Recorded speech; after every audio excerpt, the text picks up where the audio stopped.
최근에 직장 내 직급 외에 게임 내 등급이 따로 존재한다는 의미의 게임 광고를 혹시 보셨습니까?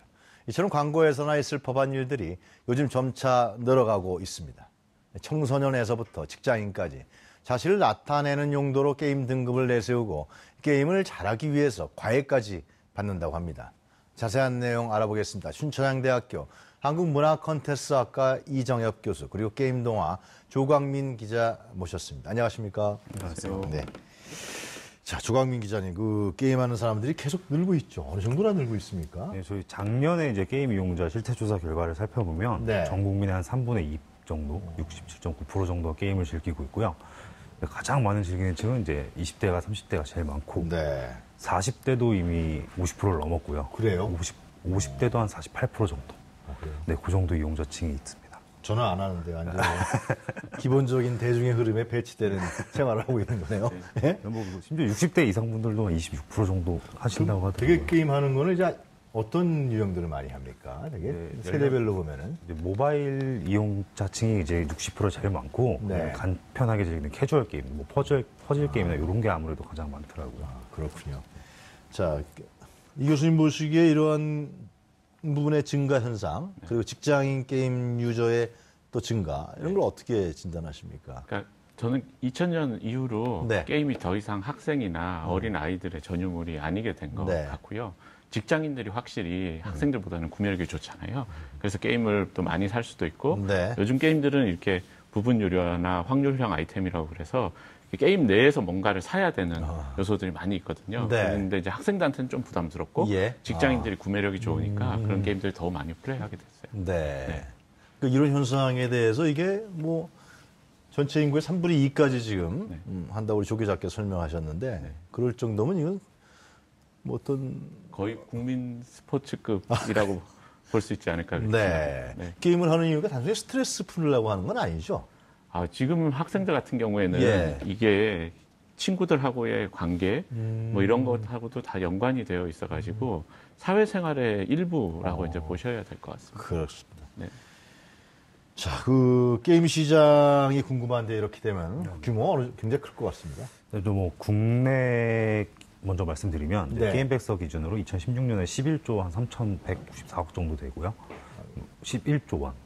그 11조라는 글로벌입니다. 국내만. 국내만. 예, 국내만 한 11조 3천억 정도 네. 되고 글로벌 시장까지 좀 넓혀 보면 한 100조 원 정도 되고 우리나라 돈으로 대단합니다. 100조 원 정도 되는 게 이게 또 이제 글로벌 모바일 게임만 보면 한 47, 8조 원 정도 되는데 이게 네. 영화 산업이랑 거의 맞먹는 규모예요. 네. 그렇게 되고 이제 아무래도 국내는 지금 온라인 게임 시장은 조금 하락하고 있는데 네. 그 이제 부족한 부분을 모바일이 채우면서 좀 시장이 유지가 되고 확대되고 있는 상황입니다. 모바일이 더 증가 속도가 더 놀랐겠죠. 훨씬 예. 빨랐죠. 훨씬 빠르죠. 빨랐고 이제 앞으로는 이제 모바일 말고도 이제 뭐 저희 이제 가상현실 기기 예. 아니면 이제 e스포츠가 보는 걸 이제 굉장히 많이 보게 됐잖아요.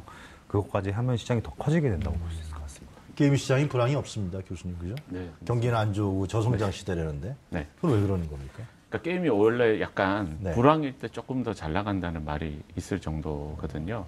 왜냐하면 불황일 때 예전에 우리 IMF 사태 때 스타크래프트나 리니지 같은 게임에 사람들이 많이 몰두하거나 2008년 정도 때 서브프라임 모기지 사태 있었을 때 월드 오브 워크래프트 같은 MMORPG들 굉장히 인기를 끌었었거든요. 예. 그러니까 그런 게 이제 사람들이 불황에 빠지면 빠질수록 네. 가끔씩 이렇게 현실에서 이루지 못했던 것들을 가상세계 속에서 뭔가 이루고 싶은 그런 욕망들이 좀 사람들한테 커지지 않나 그렇게 네. 생각하고요.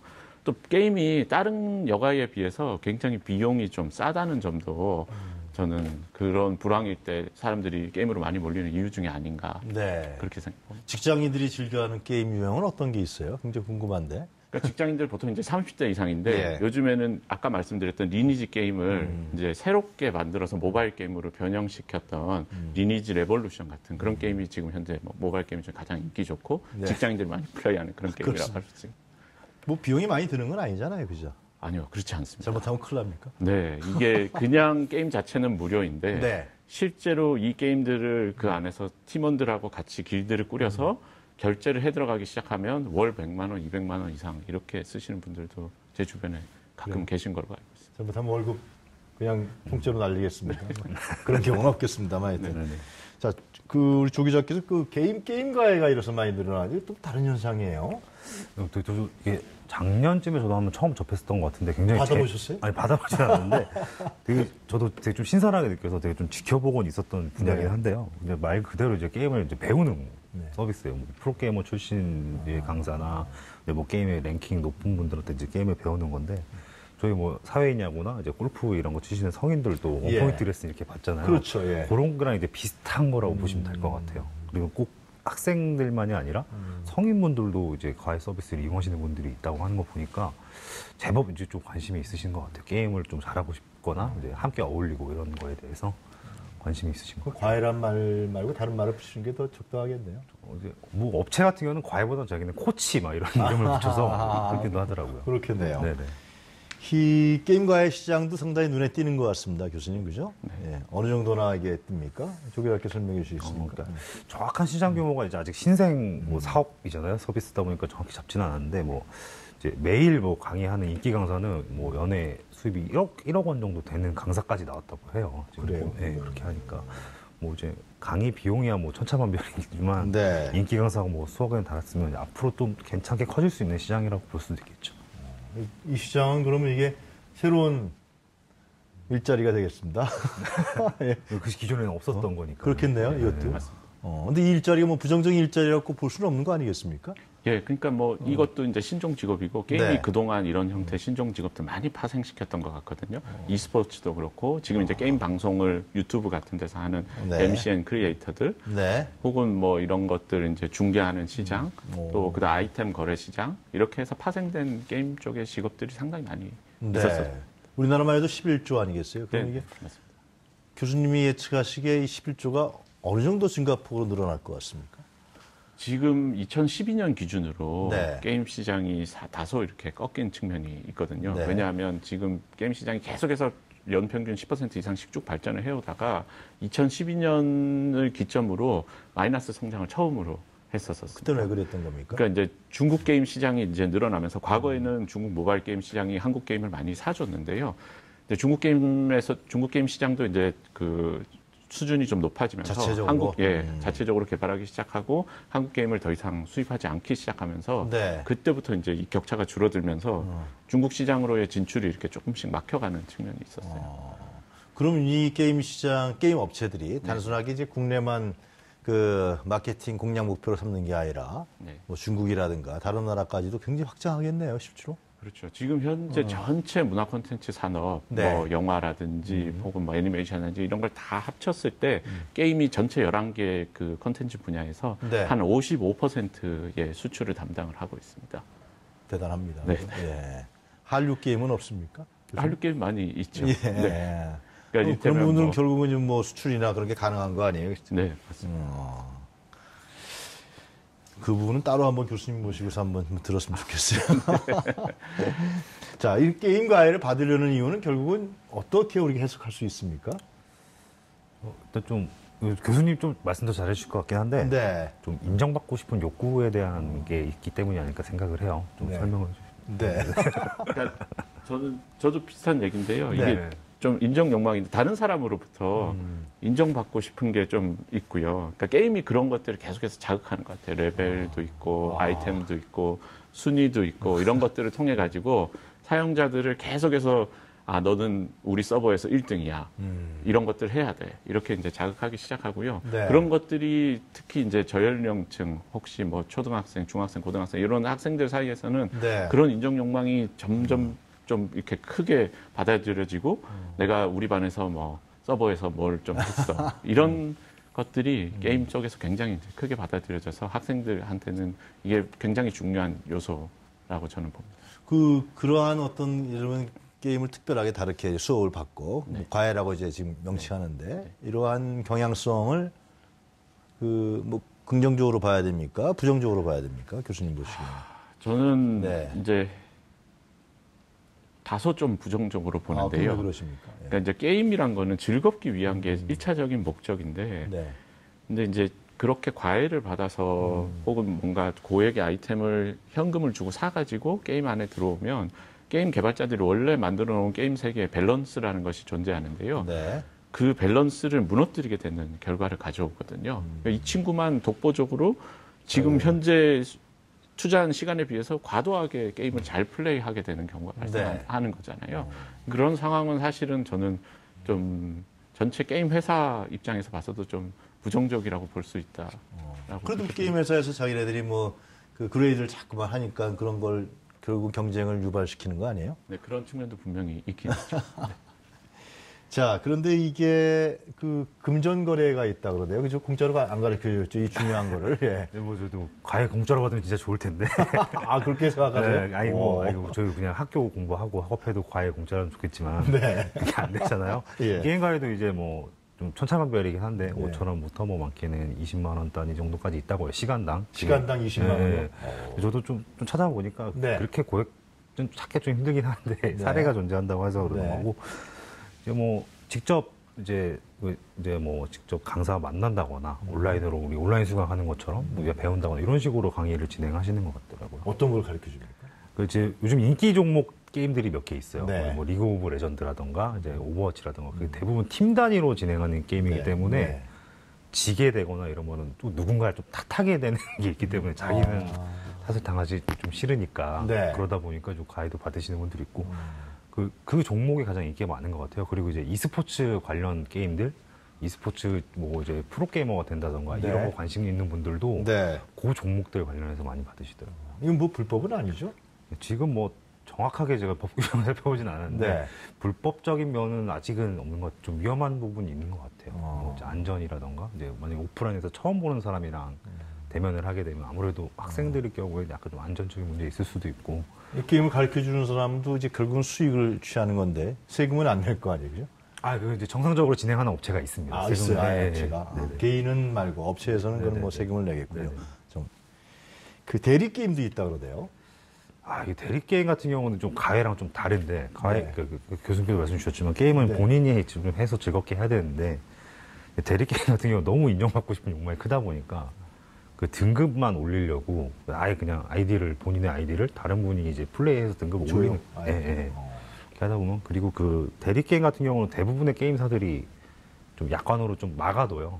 대리를 하지 않도록 게임에 문제가 생길 수 있으니까 교수님 설명 잘해주신 것처럼 네. 그럼 그 피해가 대리 게임이 적발되면 본인이 계정이 차단당하는 게 되거든요. 결국엔 이제 피해는 다 본인이 입게 돼 있어요. 대리 게임 같은 경우는 좀 지양하고 없어져야 될 거라고 좀 생각하고 대리 있습니다. 게임을 해서 자기가 등급이 올라가도 언젠가는 그게 이제 좀 드러나지 않습니까? 실수를 통해서. 그러니까 이게 게임이 차츰차츰 게임 내에서 레벨이나 이런 것도 올려가면서 경험치도 쌓이고 자기 기술도 좀 숙련이 되고 이렇게 되는데 그거를 숙련하지 못한 채로 등급만 올려서 올라가 있으면 그 레벨에 올라가 있는 다른 사용자들은 그렇죠. 자기보다 그동안 숙련을 더 해온 사람들이잖아요. 그래서 그 대리 게임 하지 않은 상태에서 본인이 이 사용자들하고 경쟁을 했었을 때 이게 상당히 어려운 측면이 존재하지 않습니다. 근데 왜 대리 게임을 해서 자기 등급을 올리는 거예요? 그러니까 이제 보여주기 욕망 같은 거. 친구들한테. 네. 나는 이 정도다. 네네. 그것도 이제 돈을 받겠네요. 그 업체에서. 당연히 그럴 거라고. 그건 얼마씩이나 뭐 알아보셨습니까? 대리 게임 같은 경우에 이게 좀 불법 소지가 좀 있는 게 대부분 이 좀 은밀하게 거래돼요. 음지에서. 아, 그래요? 이제 뭐 쪽지로 주고받는다거나 흔적이 안 남게 뭐 메시지로 주고받는다거나 네. 그런 식으로 진행하는 경우가 많아서 네. 이제 그 유명 커뮤니티에서 뭐 이제 쪽지 주고 그래서 좀 약간은 좀 위험한 소지가 왜 있는 불법성이 되는 겁니까, 그건? 이게 아무래도 게임사에서 제재를 하는 거다 보니까 정면에서는 하지 못하고 뒤에서 이렇게 하더라고요. 게임사에서 제재하는 것은 아까 교수님 얘기하신 어떤 균형이라든가 네, 네. 게임의 어떤 균형성 같은 걸 깬다. 그렇게 네, 보는 네, 거군요. 자, 하여튼 뭐 전반적으로 게임에 지금 현재 나타나고 있는 현상이라든가 문제점 같이 한번 두 분하고 지켜봤는데요. 이 4차 산업혁명과 관련이 상당히 앞으로 있겠습니다. 이것도 게임도 융합산업과 관련이 큽니까? 네. 그 4차 산업혁명 뭐 유력 대선 주자들께서도 네. 그 중에 한 분야로 게임을 꼽기도 했고요. 네. 오늘 뭐 뉴스 나왔듯이 이제 대통령 자제분께서도 게임 네. 개발자 하신다는 네. 그런 뉴스도 나온 거 보면 확실히 네. 4차 4차 산업혁명하고 게임하고 뗄래야 뗄 수 없는 관계이긴 한데요. 네. 저는 조금 우려하는 부분이 있는데 네. 4차 산업혁명 자체가 기본적으로 이제 많은 것들을 자동화하겠다는 거고 그 자동화할 수 있는 부분을 인간 대신 기계가 그 일자리를 대체하겠다는 거거든요. 그래서 사실은 저는 학생들한테 게임 쪽을 좀 많이 권하고 싶은 것 중에 하나가 네. 게임 쪽은 사실은 인간이 아니면 대체할 수 없는 부분들이 많이 있거든요. 단순히 이제 게임 개발하는 것부터 시작해서 네. 게임에서 파생된 많은 직업들이 아까 말씀드렸던 네. MCN이라든지 혹은 e스포츠 게이머라든지 이런 것들은 인간이 아주 창조적인 형태의 어떤 뭔가를 투자해서 그걸 통해서 컨텐츠를 만드는 형태의 것이기 때문에 네. 이거는 기계가 대체하기 상당히 어려운 부분이라고 생각하고요. 네. 4차 산업혁명에 게임이 굉장히 잘 어울리는 분야라고 그렇게 봅니다. 조 기자께서는 어떻게 보십니까? 저도 4차 산업혁명 시대에서는 게임 개발도 많이 바뀌게 될 것 같고 네. 아무래도 개발 툴이 좋아지다 보니까 아이디어 있으면은 또 개발 일부는 뭐 AI가 대충 해주 그런 부분이 있겠죠. 얼마 전에도 좀 유명 개발자가 AI 4차 산업혁명에서는 개발자 살아남으려면 좀 무한의 능력을 갖춰야 된다고 발표도 했었고요. 저는 그 4차 산업혁명 자체보다는 게임이 가진 좀 긍정적인 효과가 좀 더 나오게 될 것 같아요. 앞으로는 교육 쪽 측면에서도 게임이 좀 강점이 있기 때문에 이제 게임을 개발한 실제로 개발들 하는 것 같더라고요. 교육 게임 많이 개발하고 있습니다. 그리고 실제 지금 요즘 코딩 교육 많이 하잖아요. 소프트웨어 교육 초등학교에서. 근데 그 개발 과정을 보면 이제 영어 들어가고 이제 게임을 만든다고 하면 이제 스토리를 만들어야 되니까 당연히 뭐 국어 능력도 필요하고 협동 능력도 필요하고 팀 단위로 움직여야 되니까 그다음에 뭐 미술도 당연히 들어가야 되죠. 사운드 때문에 음악도 들어가야 돼요. 그러면 우리가 배우는 교과 과정 전부가 그 안에 들어가 있는 거예요. 그래서 굉장히 좀 교육적으로도 좀 도움이 많이 될 것 같습니다. 어떤 그 인간이 즐겨하는 유희에 대한 어떤 관심을 게임을 통해서 이렇게 나타나는 것 같은데요. 그 게임 산업의 성장에 대해서 한번 두 분 말씀을 좀 들으면서 근데 어떻게 보십니까? 먼저 교수님부터 먼저 얘기해 주시겠습니까? 지금 게임 산업 분야에서 좀 제일 많이 해결해야 될 게 저는 양극화 현상이라고 보는데요. 대기업 게임들이 지금 거의 한국 게임의 매출의 거의 대부분을 독식을 하고 있거든요. 그렇습니다. 예, 우리 흔히 3N사라고 N으로 시작하는 세 개의 회사. 어디입니까? 예, 넥슨, 그 다음에 NC소프트, 넷마블 이렇게 세 회사인데요. 그 회사들이 지금 모바일뿐만 아니라 온라인 게임 시장 거의 전부를 이제 매출을 차지하고 있어서 저 밑바닥에 있는 중소기업이나 작은 스튜디오들이 지금 이익을 잘 못 내고 있는 그런 상황이거든요. 그거를 좀 빨리 좀 타개를 했으면 좋겠고요. 정부에서 뭐 금융 정책이라든지 혹은 사전 심의 제도라고 저희가 이제 게임을 출판할 때 이제 심의를 받아야 되는 것들을 이제 모바일은 자율로 풀어줬는데 PC 게임이나 이런 부분들은 여전히 좀 자율이 아닌 상태로 남아 있거든요. 그런 부분들의 규제를 좀 철폐를 해주면서 중소기업이나 인디 게임 같은 작은 게임들을 좀 이렇게 키워주면서 서로 고루고루 좀 성장할 수 있는 그런 발판을 마련해 주면 좋을 것 같습니다. 근데 일반적으로 이렇게 상식적으로 생각했을 때 게임이라고 하면 아이디어와 창의력을 통해서 그런 프로그램들이 개발될 것 같은데 대기업이 그렇게 시장을 독점하고 있는 이유는 뭐예요? 그러니까 이제 마케팅 차원에서 중소기업들이 대응하기 어려운 부분들이 좀 있고요. 대부분 이제 무슨 구글 스토어나 아이튠스 스토어나 이런 데서 나왔을 때의 대문에 자기 게임이 표시가 되면 그걸 전문 용어로 피처드라고 하는데요. 피처드가 되면 매출이 수백 배 상승을 하거든요. 그렇게 되기 위해서는 사전에 그 담당자와 접촉도 해야 되고 마케팅도 해야 되고 그 순위를 계속해서 유지하기 위해서 또 광고비도 지불하고 뭐 그런 노력들이 필요하거든요. 중소기업이 대체하기에는 너무나 장벽이 좀 크다고 볼 수 있죠. 그렇군요. 네. 시장의 유통 구조하고도 많이 관련이 깊다 그런 말씀인 것 같네요. 조 기자께서는 이런 부분에 대한 대책 같은 거라든가 향후 게임 산업의 성장 이런 거 정부가 어떤 일을 해야 되는지 뭐 좀. 저도 이제 교수님 말씀해 주신 것처럼 양극화 해결이 진짜 지금 제일 가장 중요한 문제라고 생각을 하고 있고요. 그다음에 이제 게임 산업을 전문적으로 이제 이끌어줄 수 있는 전담기구 설치 얘기가 지금 게임인들 사이에서 많이 나오고 있어요. 예전에는 있었는데 그게 이제 통폐합되면서 그게 문제가 있었었거든요. 그래서 게임 산업을 이해해주는 전문 기관 설치. 그다음에 이제 개인적으로는 또 이제 저는 이걸 또 중요하다고 보는 게 게임에 대한 부정적인 인식 개선. 그게 가장 중요하다고 또 보는데 뭐 무슨 일이 있으면 이제 게임 탄다고 하잖아요. 그런 일이 많은데 공부 안 하면 게임 때문에 그렇다. 그것도 그렇고 뭐 사회적으로 뭐 문제가 발생해도 그런데 게임에 대한 인식 개선 교육을 이제 우리 어린 친구들만이 아니라 성인들까지 뭐 또 선생님 이런 대상으로 게임 리터러시 교육이라고 그러죠. 전반적으로 확대해서 게임 문화를 아예 게임으로 인식할 수 있게 좀 그런 교육들도 정부에서 좀 많이 해줬으면 좋겠고요. 규제 같은 경우도 지금 이제 이번 대통령이 바뀌면서 이제 법적으로 문제가 없으면 이제 해도 된다는 네거티브 규제 도입 좀 글쎄 얘기하신 게 말이에요. 있는데 그거 좀 잘 해주셔서 네. 규제보다는 좀 지능으로 좀 끌어가줬으면 좋겠습니다. 문재인 새 대통령이 게임 산업에도 관심이 많은 걸로 제가 알고 있는데요. 네. 하여튼 좀 발전적인 정책이 좀 나왔으면 좋겠습니다. 오늘 말씀 잘 들었습니다. 감사합니다. 감사합니다. 네. 네, 수천양대학교 한국문화 콘테스트학과 이정엽 교수 그리고 게임동화 조강민 기자였습니다.